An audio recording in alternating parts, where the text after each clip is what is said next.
All right, welcome back, folks. Another Wednesday, another pod, and it is the first podcast of the 2024 MLW season. Jack and I bringing it to you live from the studio. Yep. Not the series that Jack wanted for him and the Magic. Nope. But you guys look good out there, at least, as always. We did. New shorts. New shorts. We were looking you fly, look out at there. least. So we'll break down the series a little bit and talk about the highs and lows from the day.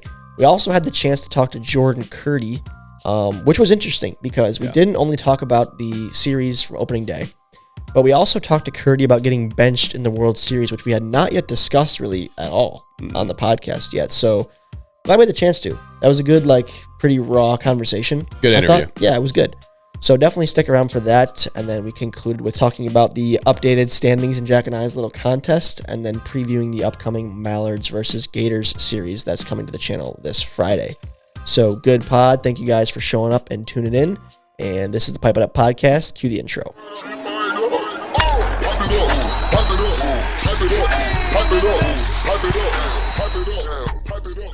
Ladies and gentlemen, welcome back to the Pipe It Up podcast, the official podcast of MLW Wiffle Ball. You got Aigner and Coughlin in the studio tonight to discuss the Eagles sweep on opening day. Tough scenes there on the left side of the room. Right side of the room, sorry. Yeah.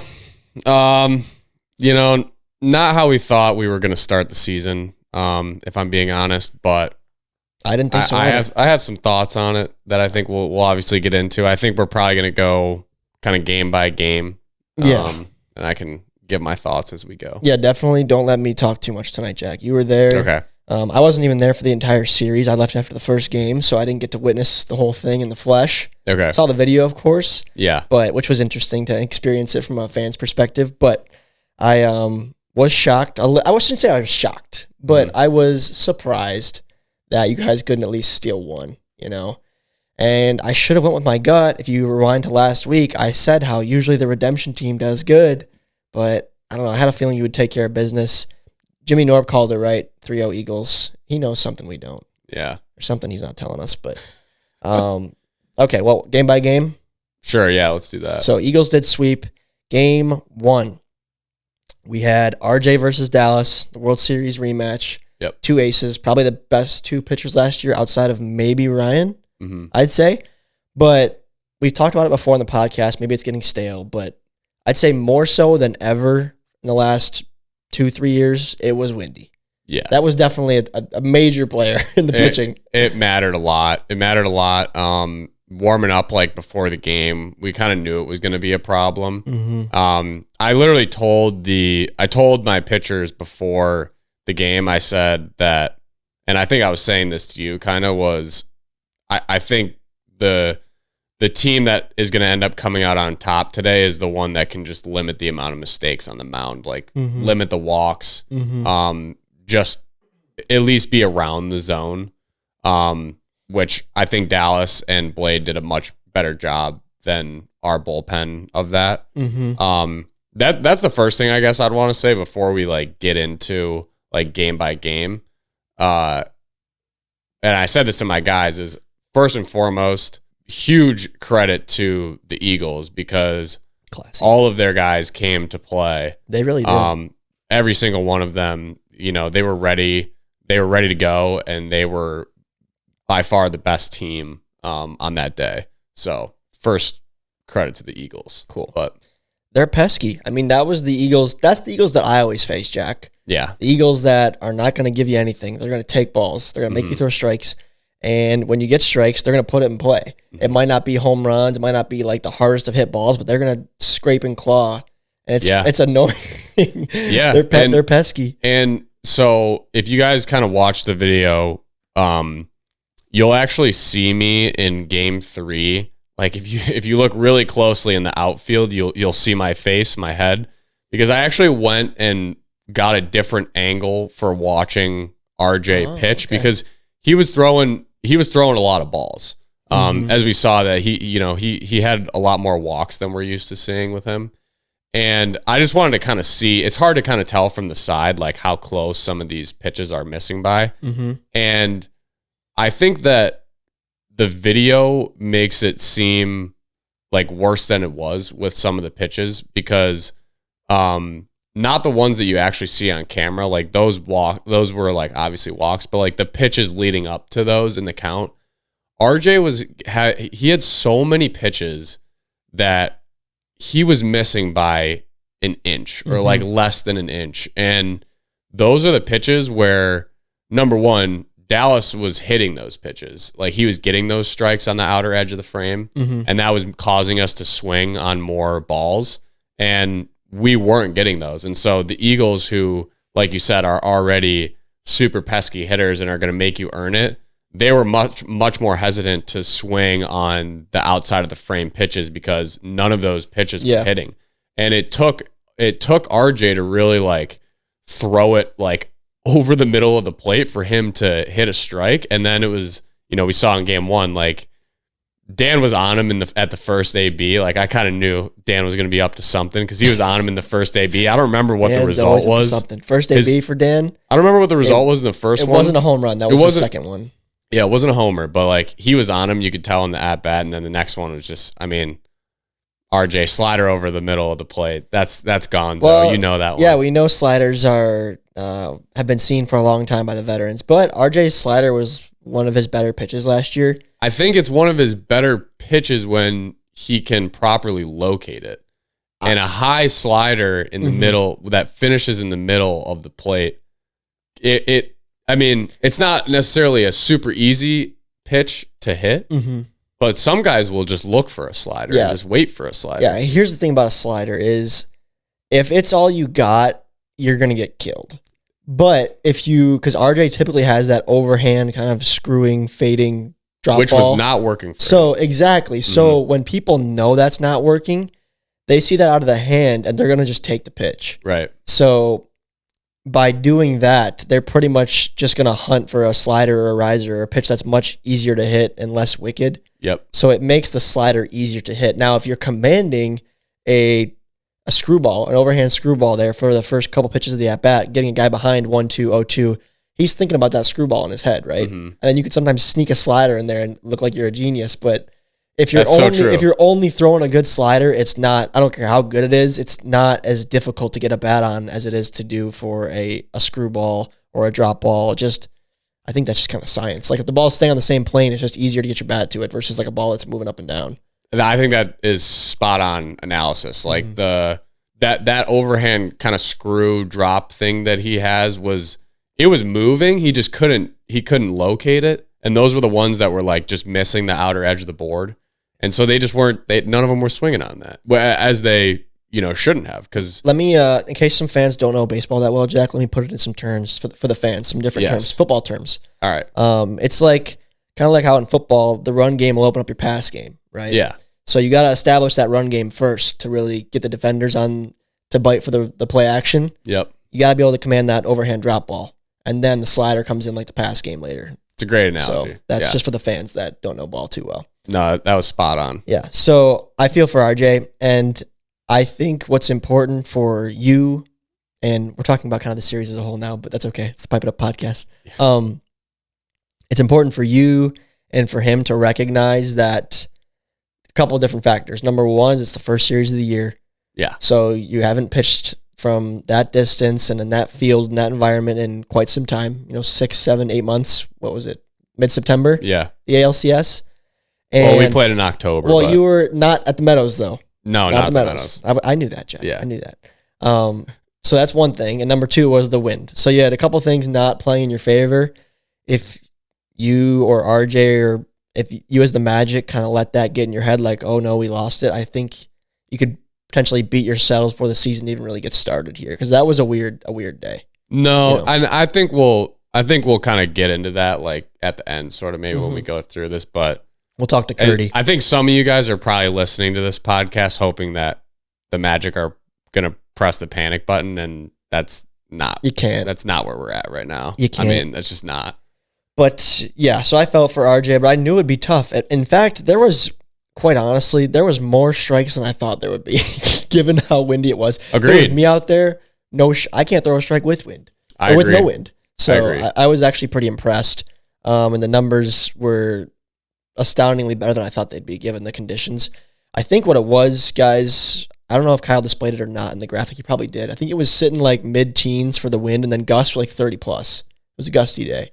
I mean, it was like not only was it gusting that high, miles per hour, but it also was just like changing directions, swirling. Like it wasn't consistent every time. It was mostly blowing in, I guess like from the pitcher's back, like into the plate most of the time, but it was kind of changing. Interesting. Well, yeah, so that was kind of the early headliner for the day, was just the wind. We knew it would be a factor going into it, saying the forecast, and it definitely was. Lots of contact, like I said, right out of the gate for the Eagles. In that first inning, there was 3 balls in play off of RJ, including that 3-run shot from Dan, which he got a hold of. Dallas, however, looked a little bit more composed out there. He showed some pretty wicked movement right out of the gate. So I think he's coming back hungry. He's looking for revenge this year. Yeah, he's hungry for sure. He is. He got something to prove. Eagles got on top first, and you guys did rally back. I think Grant had an RBI single there in the second, so good to see G-Millie can still swing it a little bit. But overall, Dallas just looked solid. Again, given how windy it was, I was impressed. Impressed. What did you, like thinking back, Dallas in game 1, you faced him quite a bit in the World Series. Was anything really different, or he was just, really in the World Series, your guys' offense wasn't that insane. It was just like AJ home runs here and there. If you think about it, this game 1 of this series went just about the same as game 1 in the World Series. RJ didn't have his best pitching. Dallas did what he needed to do, and the game 1 in the World Series was 3-0, and this one was 3-1. We let up 1 big home run. Same thing. And we didn't score any runs. That bottom of the second, we got in 1 run, and then I think we had 1 out with bases loaded. Yep. And that was all we got, was 1 run. And we talk about executing in the big moments. And this is kind of what I told my guys, and kind of a theme throughout this series, but we just didn't win any of the big moments. And when you don't win any of those moments in this league, you get swept. That's what happens. You got to win like a couple of those big moments. And we didn't win any of them offensively and defensively. And that's why it's like, I don't think that's going to happen often for this team. I don't think there'll be another series where we don't win any of those. Yeah, that's fair. It's after the World Series. It's tough to come back. I feel for you guys, but it's just one day. It's unfortunate that it's 3 losses, but it's just one day.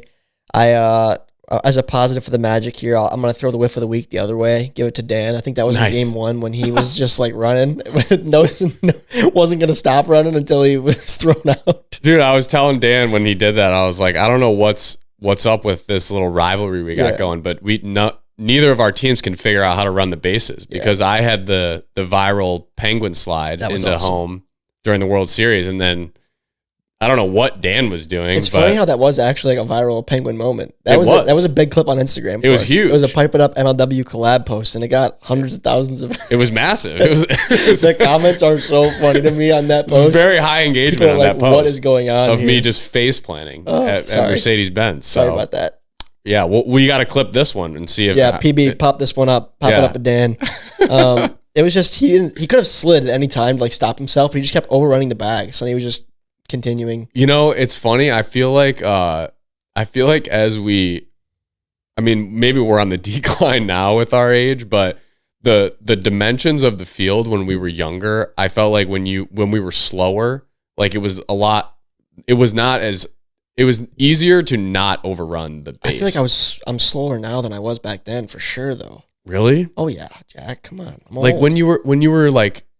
Not when I was like 12, but yeah, that's what I mean. But the dimensions haven't changed. You weren't even playing when you were 12. But the dimensions haven't changed. No, they have not changed. I started playing when I was like in high school. Yeah. Okay. I think I'm faster now than I'm in high school.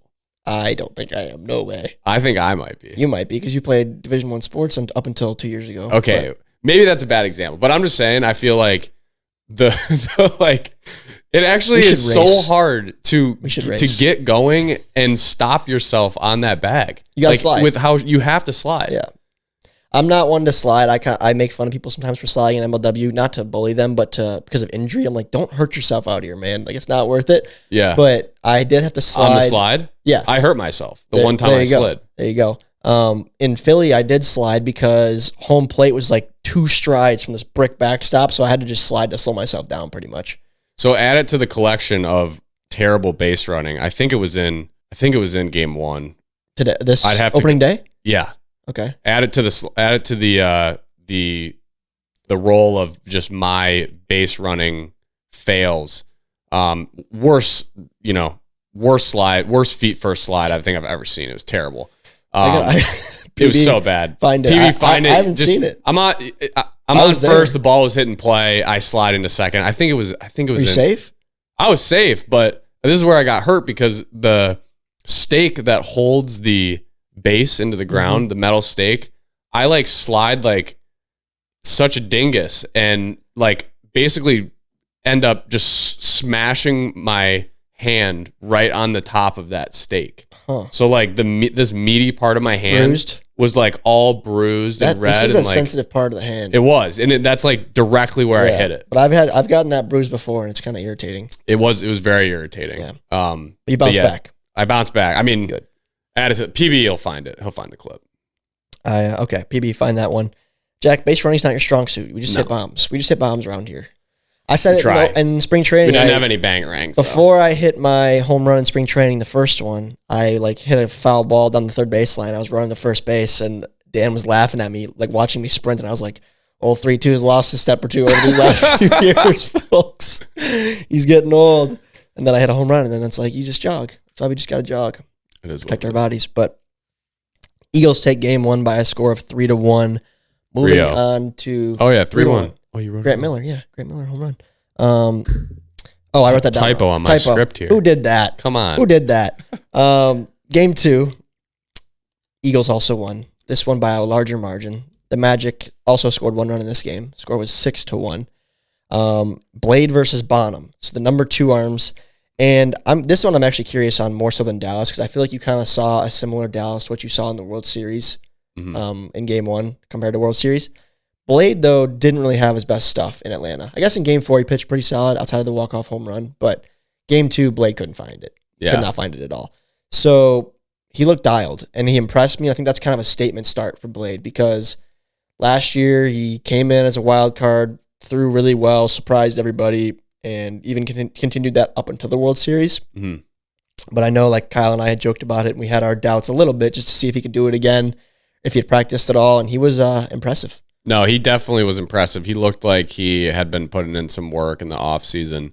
Impressive at the plate, too. I think we might get to that later, but definitely a different guy than that game 2 game in the World Series. This was a game that I felt like, even if we lost game 1, like our game 2 matchup, I typically feel pretty good with Trevor going out there, against most teams, number 2 arm. Mm-hmm. But Blade, he did well. He locked in when he needed to. The game ended up being 6-1. I think it's a different game if the weather's a bit different and Grant's home run doesn't go 70 feet in the air and 20 feet from home plate. Mm-hmm. That was like unbelievable. Like I've never seen anything like that. You think it would have been gone? 100%. 100%? Easily, dude. Dang. Any other day where there's, less than 10 miles an hour of wind, like blowing in your face, I think it was gone. Like when it left the bat. I mean, yeah, the angle because it just straight up died. Yeah, which it felt like a rock. Went straight down. And that would have been a grand slam. So I mean, we would have had, would have been much more competitive game. Yeah. Wiffle ball is not one for the wind. I mentioned we had the first ever public tournament that was out of state was at Cedar Point, or near it at least, which is near the water. Mm-hmm. It was super windy there, and I think it has a history of being windy there, so it's like just not a good spot for a tournament. Yeah. It's just not, you can't really play the game how it's meant to be played. No, it's tough. Unfortunately. Like even other sports are affected by it, like football, we've seen craziness in like the NFL late in the regular season. Baseball, it definitely affects things, but wiffle ball is like almost unplayable to an extent. You can play it, but like it gets a lot different. The same. It's not the same game. Fun. Not the same game. No. Because pitching's such an important part of it, Yeah. So. Yeah. I mean, the difference I think in this game, just again, us like having the bases loaded, only bringing in one run. I mean, just not winning those big moments. I think for Trevor, don't really see that out of Trevor. I know in the World Series, he was a bit wild and walked some guys and gave up some runs, but that's not really typical of him. Like he's usually around the plate, and the runs that he'll give up are typically like the home run ball or, them just putting balls in play. But, he was around again though. That's how you know though that there's something else going on. I mean, Trevor's always throwing strikes no matter what, pretty much. Exactly. And just like RJ, I mean, he was around it, man. And the Eagles were just making him earn it. Watching the home run that Blade hit off him, like watching that back and seeing the angle from like behind Kyle's Trevor perspective, yeah. I mean, that might have been a ball. Like it was like about as outside low corner riser as you could throw a pitch, and Blade just stuck it. So he's I mean, that was like, I think his first ever career home run was in the same spot, if I remember correctly. I mean, I think that's a pitch like 9 times out of 10 that pitcher's pitch that is a swing and a miss, or at least they look at it and it's a strike. So I don't know. That was probably the most interesting part of the day, to be honest, was Blade's offensive performance, because he didn't really came out of nowhere. He didn't really get a lot of chances last year. No, because Whalen's earned that. He's solid. Yeah, for he's sure. been their leadoff guy for many, many years. He gets on base. He puts it in play. He's pesky like the rest of them are. He fits their team so well. But Whalen unable to make it, so Blade steps up, and he did a great job. Yes. I mean, he only had 2 home runs all of last season. Again, limited opportunities, but I think he showed that he deserves. It's tough because there's a lot of talent, but so they have Daniel, Dallas, Landon, who's been raking, and Zach, and then you have Blade. Like Blade's right there to me. I mean, like his stock is rising big time. They're like turning into, like I don't know if it's the right comparison to make, like the Moneyball comparison, but they're just like. They're not a flashy team, really. No, like you not. don't look at the names on their lineup, and this is no offense to the Eagles, but you don't look at all the names in their batting lineup and be like, wow, these guys are gonna like put up a bunch of runs. Dude, they're pesky. And then you get out there and you play them, it's like every single one of those guys is like the hardest out of the day. Every at bat they come up there. Yeah. So I mean, credit to them. 13 hits for the Eagles on the day. The team average was 371. Yeah, that's unbelievable. Well, that and Dallas was 1 for 11, and Dallas is like historically their best hitter. Right. So it was everybody else doing all the lifting there, and Dallas was not. So if everyone else is going and Dallas starts going, I mean, Landon has been on a tear. Yeah. Since he came back midway through the year last year. I mean, he wasn't the best in the World Series games 3 through 5, but outside of those 3 games, like second half of last year, early postseason, early World Series, and then opening day, he's been like one of the best hitters average-wise out of anybody. Yes. Out of Grant Miller, out of Jordan, like anybody. Yep. He's been phenomenal. You gotta, if you're Dan, you just gotta be so ecstatic with what you've got in your lineup.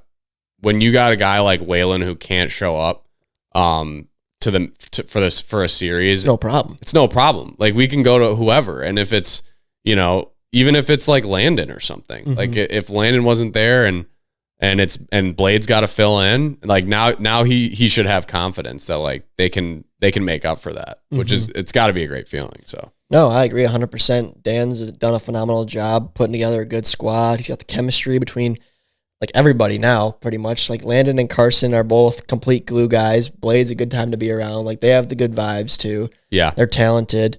They're deep. I wouldn't say Carson's a real talent factor quite yet. I'm not. Haven't seen him much. Haven't seen him much, but his older brother sure has figured it out, and they've got 5 very solid players. Yeah, very solid players. And if you think about it, like pretty much all of them besides Zach can throw if they needed to. Like you've got Dallas, you've got Blade. I think those are the clear standouts at 1 and 2.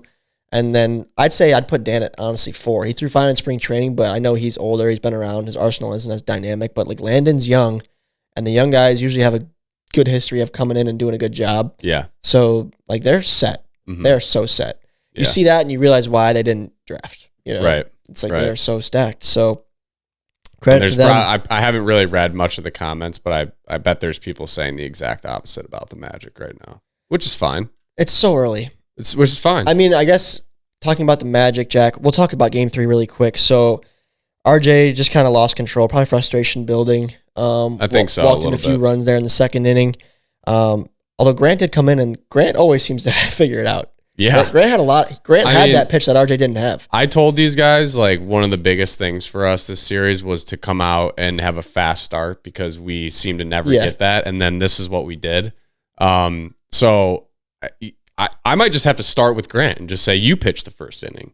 And then we'll bring in RJ or something because he just seems to come in right away. It doesn't matter the wind or the ball or whatever, and just throw some strikes. Yeah. So I don't know. That was a bright spot. Yeah. And then Dan had his on-base streak end at 12. That was incredible. Great day for Dan at the plate. I haven't talked about it yet, but I should be talking about it.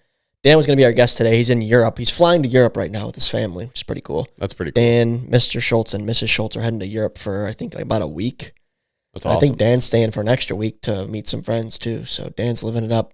He just graduated from his undergrad, so congrats to Dan. Good for him. But congrats, Dan. Congrats, Dan. So Dan couldn't join us today.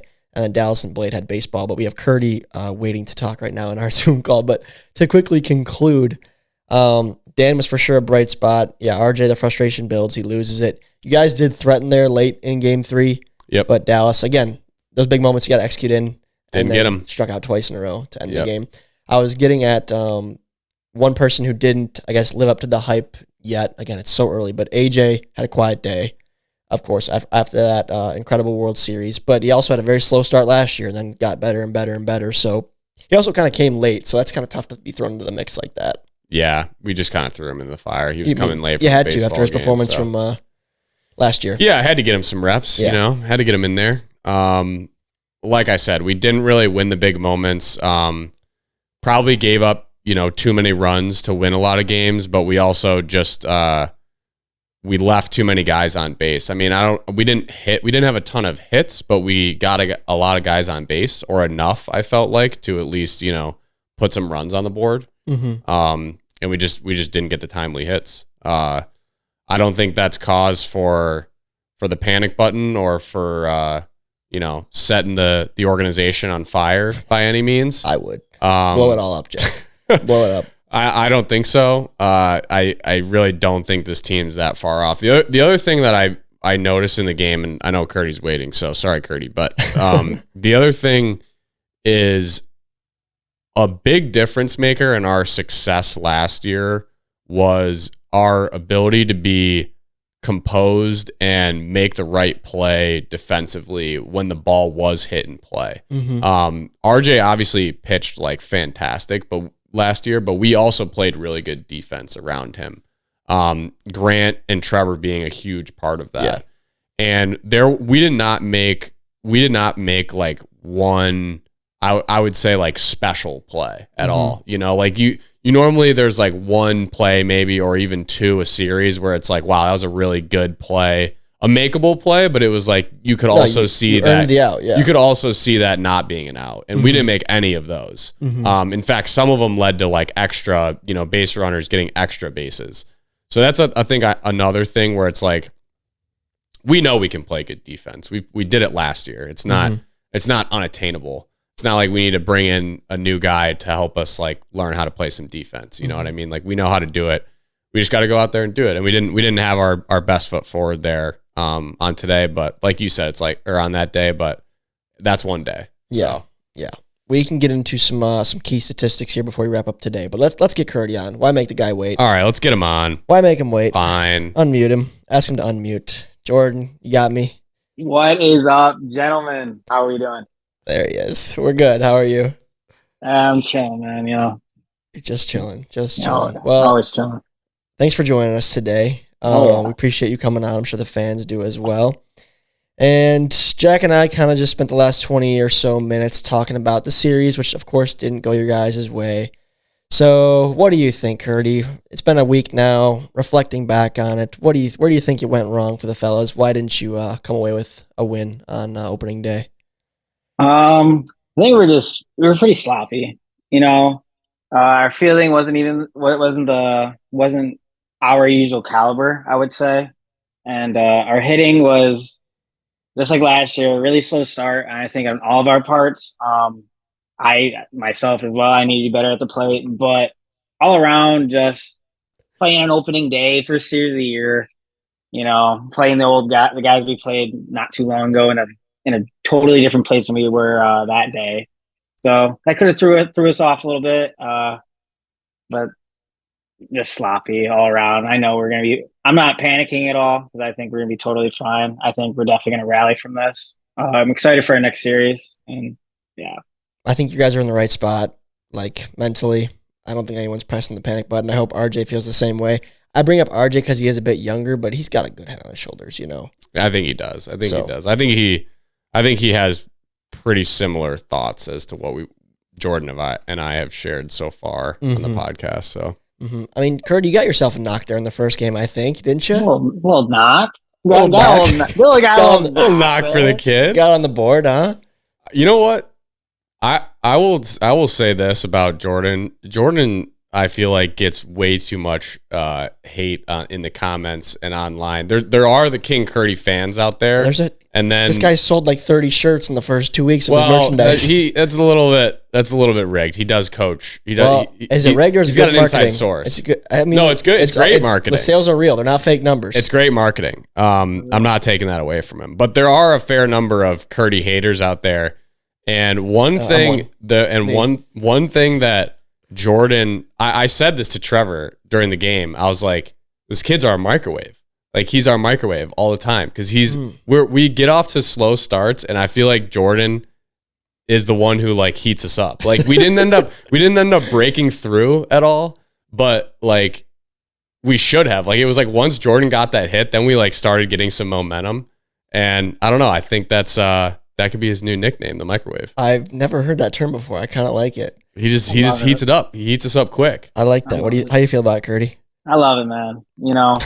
I don't about the hate stuff. I don't really care. It's so funny because I knew this was gonna happen today. I was on TikTok today. I knew it was happening. I was on good old TikTok today. And I saw this Nick Saban came up. And it was just perfect. And he was just like, I don't know why my athletes listen to these people on the lazy boys, this being what is it, thumb warriors and stuff like that. I don't care. I'm still playing. I'm having fun. We just won the World Series last year. How can I be disappointed? I know I didn't play well. I know I'm not as consistent as I like, but it's part of the game, man. I'm gonna survive. Let's talk about it a little bit because I think, given that you're on here and we haven't talked to you since the World Series, there's some interesting things to talk about here because I know when you and I and everybody else, we walked out of the Mercedes-Benz Stadium on that, what was it, Saturday afternoon, Jack? Yep. You guys were out, you're carrying the trophy out, you have your World Series champ t-shirts on. We went to go film that segment with AJ and the confetti and stuff. And you were kind of looking at me and smiling like, you're like, I'm so happy we won, but like I feel like I didn't contribute enough. Like once AJ got hot, I didn't play at all. So what was that really like for you? If you want to be candid for the fans, how did you feel sort of watching the end of that series unfold from the sidelines? And what's like the current bar for success for you personally? What do you want your role to be on the Magic this year? That is a question I've thought about many days. Many days. He's smiling so big right now, Jack. It's just true though. It is. But man, it wasn't like bittersweet because I was really happy we won. Obviously, like I'm in that cool of a stadium. It was such a cool series. Just knowing those guys at like a personal level and like that, and seeing them do so well during it. And I'm a coach as well. I get it. Is it fun sitting there doing nothing while your guys are just going off? I mean, it's not the best feeling, but you're like happy for your boys because that's your gang, that's your squad, And it's not the easiest pill to swallow ever. I've sat kids before. They've in my kids that are playing, they're doing well, and it's hard to take those kids out, trying to win. So like, I totally get it. I just slow start game one. I mean, after game one, and I'm not gonna lie, when I saw AJ hit that homer game two, I'm like, yeah, that's probably the end of my day. But it is what it is, man. He obviously deserved obviously, in the end, why I'm really glad we didn't, because AJ deserved it. He's a great dude, humble dude, which makes it So even humble. better. It makes it so much better. If he was like some cocky dude to be like a little tough, but like he's so humble. He's such just like a genuine dude. It made it like not affect me that much, honestly. Well, I want to let you comment on that a little bit, but I don't think there's really anything to be ashamed of when you come as a competitor and say like, yeah, I'm happy we won, but I'm disappointed I didn't contribute to it, because I remember Kurdi seeing a video like either in a documentary or like an ESPN special about how Jalen Hurts was pulled during halftime of the national championship game in college, and then Tua went and won it. And Hurts said that after the game, like he was with his parents crying because like he was so upset that he got pulled and stuff like that. So, like if you're a competitor, that's just kind of reality. I think it should be mixed emotions. You shouldn't be like thrilled you're not playing. I mean, I agree. I was going to say the same thing. I just think that's the mark of like a competitor. Like if you got pulled out and you were just like, all right, cool, like I'm going to chill, then I would be worried. Then I would be a little concerned. So I think Jordan handled it about as good as someone in that situation can handle it.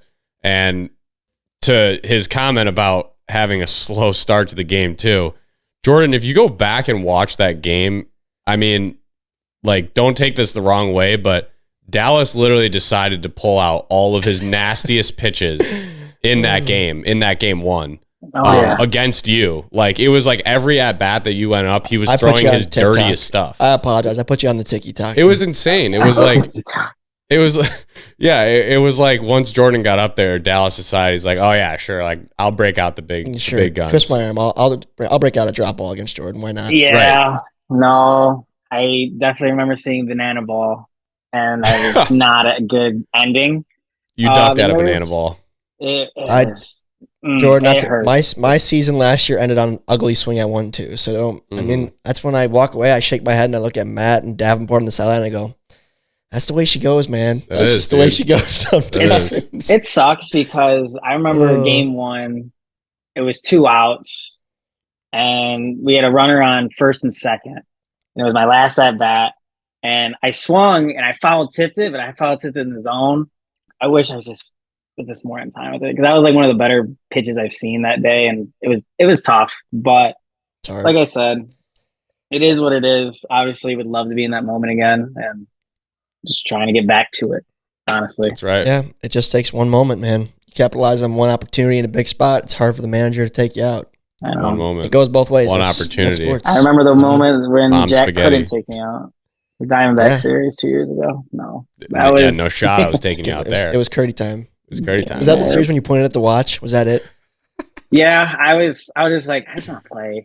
You know, that kid was balling. Kid's the microwave. Kyle cracked me up too about the microwave. I was in the outfield helping Jimmy film opening day, and Kurdi, you were on second base, I believe, and Kyle was behind the camera. I don't think it made it in the video, but Kyle was like, a lot of potential energy there at second base. That was actually good. Yeah.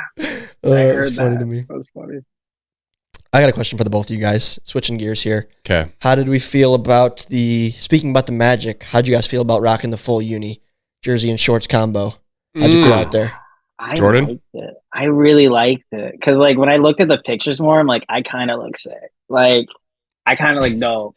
And I had the cool blue cleats on. Like, it was a little different. Like, I love drip. You got to love drip as an athlete. I love the shorts. They're sick. I mean, we're just stacking more reasons that the Magic have the most complete uniform in all of MLW. I mean, our shorts are just so cool. You can't go wrong with like black shorts. Yeah, yours are wearable. Like yeah. The only way I could pull mine off in public, I don't know if I even could. I'm 25 years old, but like a white tee. I could pull it off with a white tee, maybe because they were like bright green. Yeah, but it'd be tough still. Yours you could probably pull off and no one would really notice, you know. Yeah, but they're sweet. I was really worried. It's been in your style. I'm a simple man. You know what I mean? Yeah, I was worried about the sizes because we were told that it kind of ran a little small, but it seemed like everyone's fit, so that was a plus. Mm-hmm. Yeah, but I will say that. So the Mallards and the Gators played yesterday, and in the morning I put on the shorts and like my undershirt that I was wearing. I was walking around, and I did look like pretty cool in the shorts, like just with the shorts on only. So they're like, it's a cool, that kind of short, like the mesh short, like almost like vintage looking shorts, kind of made a comeback. They are cool. They are cool looking shorts. They did really a good cool. job. Yeah, I agree. I like this. I like the fit and style of it a lot. Mm-hmm. Just feels like a good short, you know. I like that they have pockets too. Of course, there's nothing worse than a short with no pockets. There is nothing that is true. worse. Might as well throw them in the trash. You might as well. I mean, I've been wearing, because I've been, balling on a budget with the teammates, but the last 2 pairs of Mallard shorts I had in the past, the white and the greens, both were no pocket shorts. Game changer having pockets this year. So glad you guys liked them. I think the fans did too. Those are available on sale. If you want to be a little drippy, get yourself a pair of shorts. I would recommend them. They are very nice. I really enjoyed it. I liked how I looked in them. I'll be honest. I would say probably get a size bigger than what you think. Yes. Yeah, definitely or measure like they recommend you to do or whatever. Oh, okay. Yeah, they have the charts on there? They do, yeah. All right, they cool. do. Then just do that. But, okay, your guys' next opponent, tentatively, I don't want to say anything's concrete, but according to the schedule, you guys got the Cobras next. Mm-hmm. Very, on paper, winnable series. I mean, that's why you play the games. That's why you play the games. That's why you play the games. But on paper, you and I both had the Magic winning this series. We did. And we lost. We lost bad. Got no points for our game. We'll talk about that in a second. But last year against the Cobras, you guys played in St. Louis. You guys handled them pretty easily. I'm assuming a similar approach. Yeah, I think in terms of our strategy against the Cobras, it'll probably be pretty similar. But, really, I think we just got to take it like more than one game at a time, like one inning at a time here, one pitch at a time. I wouldn't say it's like a must-win series because teams have lost their first 2 series and still made the playoffs before, but it sure feels like this is a get-right series for the Magic. Just a good reminder of what we're capable of. So looking forward to this one. Are you going to continue to kind of balance out reps between AJ and Kurdi at the plate like last year, or do you think you're going to lean one way or the other earlier on compared to last season? Yeah, I think I kind of told the guys, like, I want our lineup to be, merit-based, and whoever earns the spot to be in that lineup, I want to be able to give it to that person. I strategically kind of gave Jordan, AJ, and myself both 2 games in that series to kind of see what we could do. Mm-hmm. And I think probably in these early series, I don't think the first series was like, no, you can't. Like, you can't really tell much it's from tough. that. There's a balancing act between like when you got to just like it's lock tough. in and ride with a lineup. Yeah. And we've talked about that. I think they'll probably likely be series where like, we don't have our full team there, which makes the decision easy. But if we have the full team there, I do want everyone to play. I want everyone to contribute. But at the end of the day, like, I'm gonna put together the lineup I feel like gives us the best chance to win. Whether that's, AJ and I in there in the middle, or AJ and Jordan, or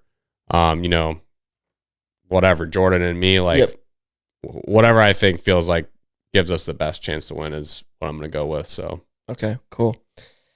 Kurdi, give me a number. What's the over-under on Kurdi bombs this year? Is it 0.5 or we can give you 1.5? What do we think? Oh, God, man. How many career bombs do you have? Is it just one? We're not talking about this right now. Is it just the one? We're really not. Then I think the line's got to be at 0.5. It has to be 0.5, man. It's possibly the saddest line out there, but all right.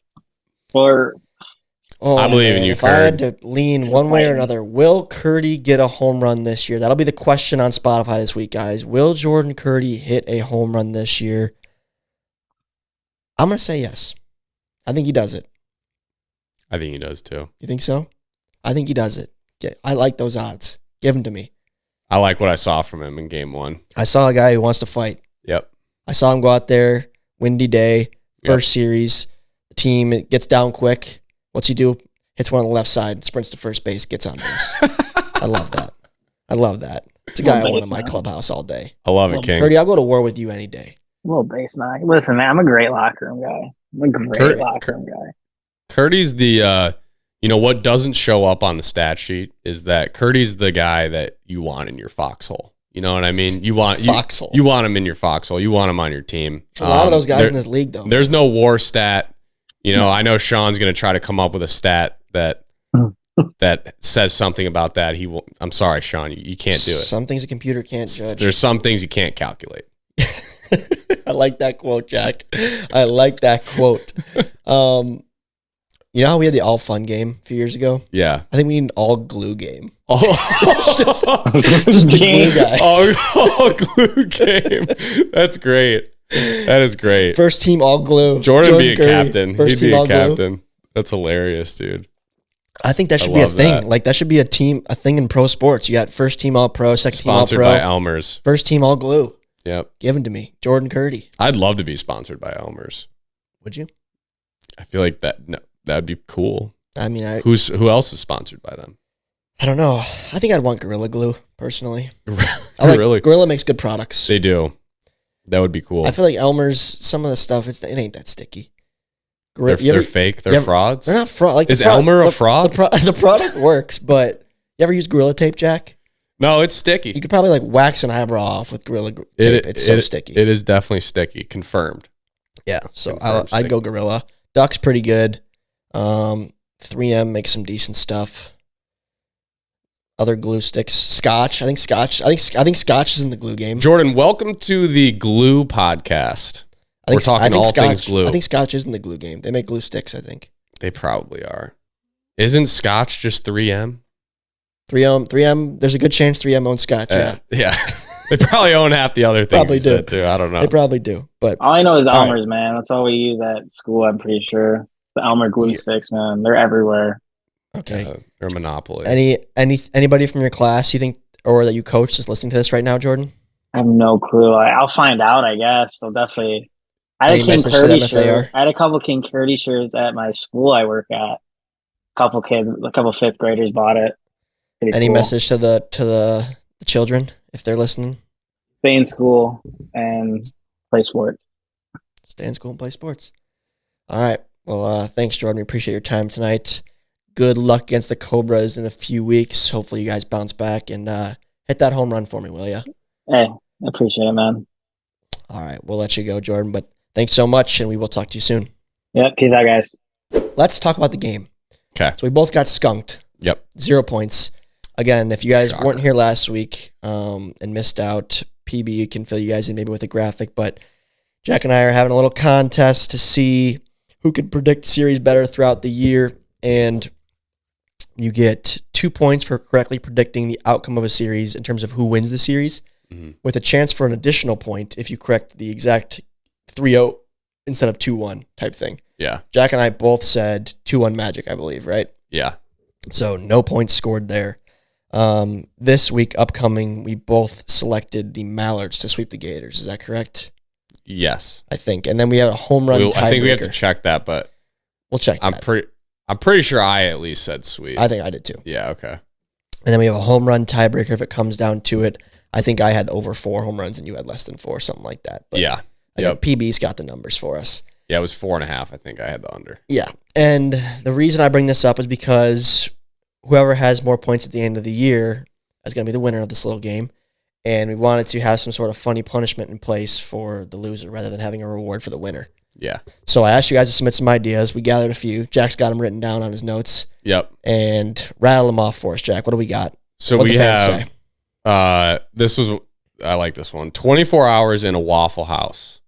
Okay. And every waffle that you eat knocks off an hour. That's classic. That's like a classic fantasy football thing. Yeah. I think if I lost, I feel like everyone probably says this, but I feel like I could knock that down real fast.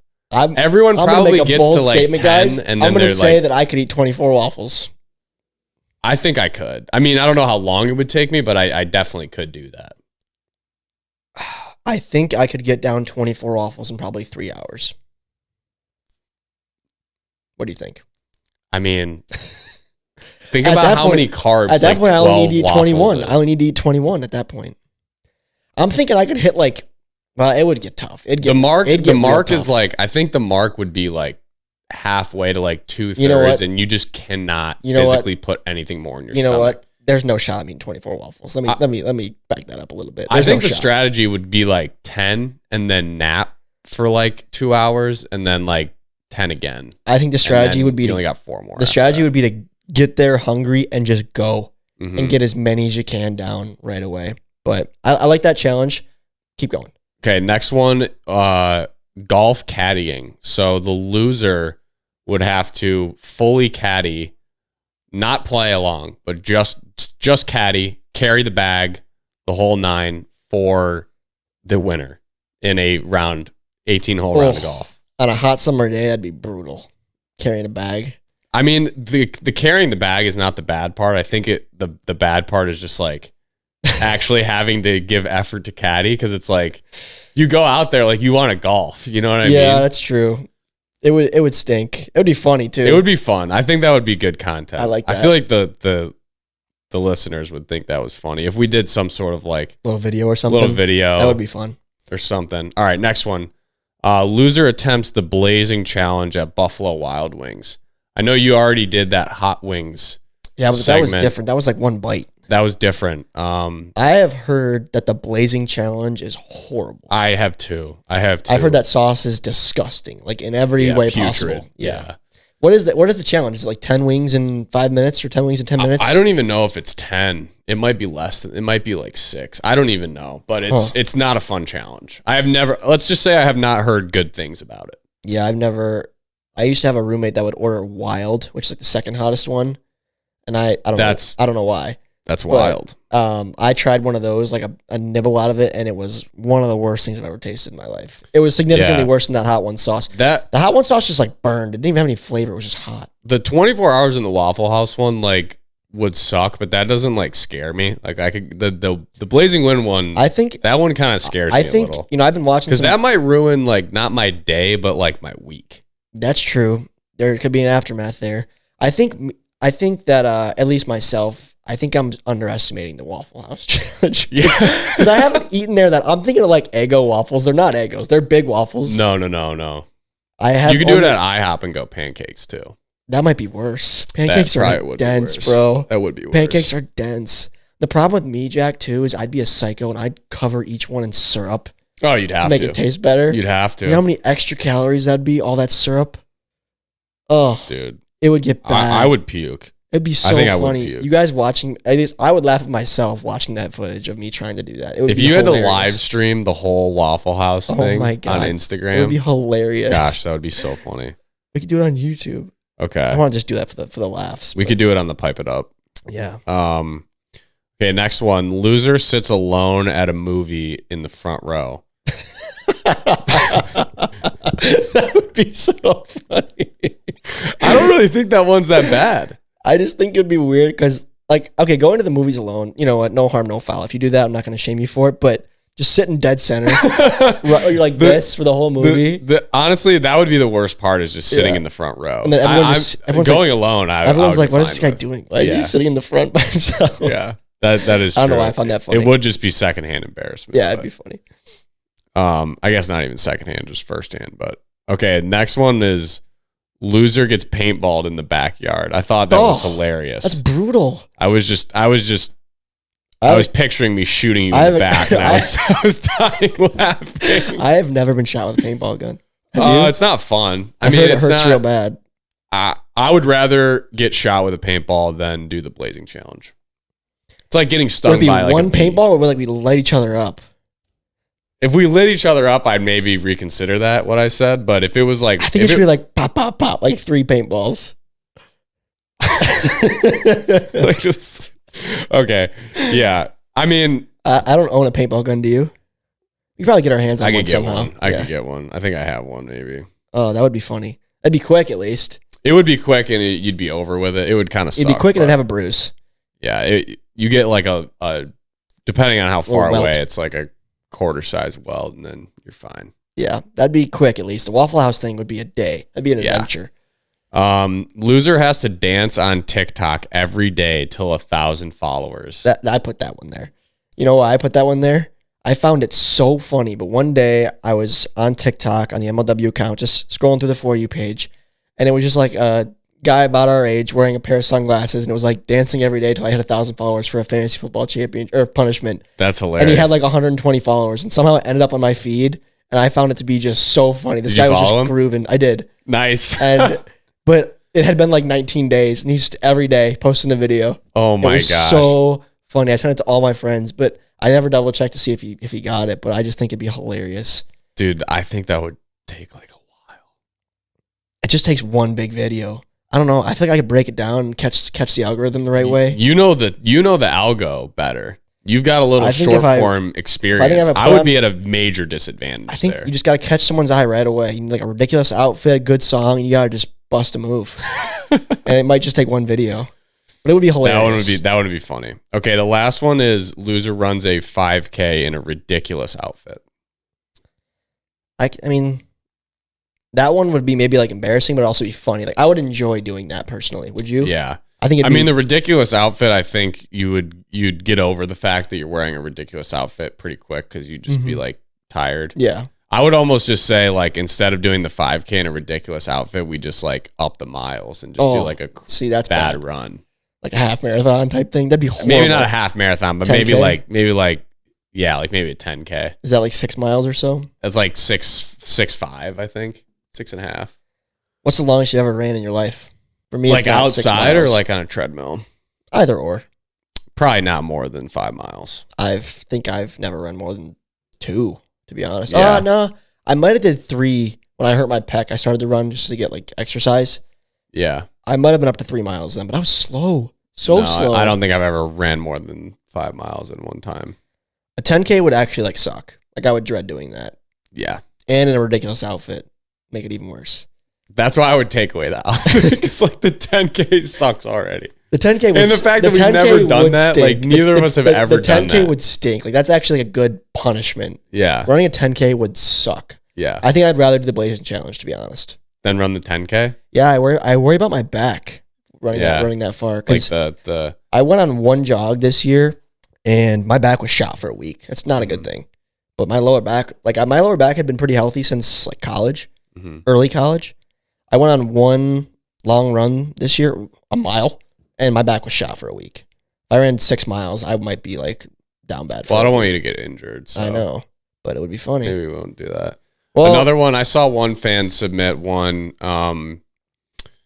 My phone's recording. I think it was something like if Jack loses, like he has to shave his beard, and then if Tommy loses, like he has to grow his stash out for like a couple months or something. I don't know if I can do that, guys. And I was thinking about it, and I was like, if I had to go to work, that might be like, worse than with my baby face, like everyone in my office would just like think it was the funniest thing ever. Yeah, I think like they'd be like, "What is wrong with you?" I think like last year I was in a position where I could grow the stash and it was funny, and now I'm like not in the same boat, so that might be that might be hard. Worse than the 10K, to be honest. Yeah, not physically worse, but like it would be more like embarrassing and damaging to my persona. Another idea I had, just because I hated doing this so much, like in school, would be that the loser has to write an essay. Oh no. On a topic that the winner chooses. Oh gosh, that would be bad too. And we could play with the length of the essay on what we felt, but imagine like your long day at work, and then you have to write an essay. You have to come home and write like an essay because it's due. Nowadays, you can just use ChatGPT. How can we trust each other to do that? Oh no, because it's going to be graded. But by who? By the winner. And what it has to be satisfactory to the winner. Okay. If not, you have to write another one. You can't just throw in a ChatGPT essay. I mean, how would you know? That's garbage. How would you know? It's you can still tell. Can you? I haven't really used it. But maybe you're right. Maybe that's too easy. No, I mean, I do not like writing, especially if it was about like something I didn't want to write about. I'd be miserable. Yeah. It would be kind of funny just to see what the ChatGPT spit out. Well, what I would do is I would actually write one, then hand you a ChatGPT one, and see which one you thought was the GPT one. I think you'd be able to tell. Quick. But let us know. We gave you like 6-7 ideas. There's a lot in there. So weigh your thoughts in the comments, guys, on YouTube. If you're listening to an audio version of this pod somewhere, head over to YouTube, Pipe It Up Podcast, and I think another one I saw was like, One more? The loser has to wear the winner's team's merch like on the podcast for like a month or something. I mean, that'd be annoying, but it also might confuse some people. And True.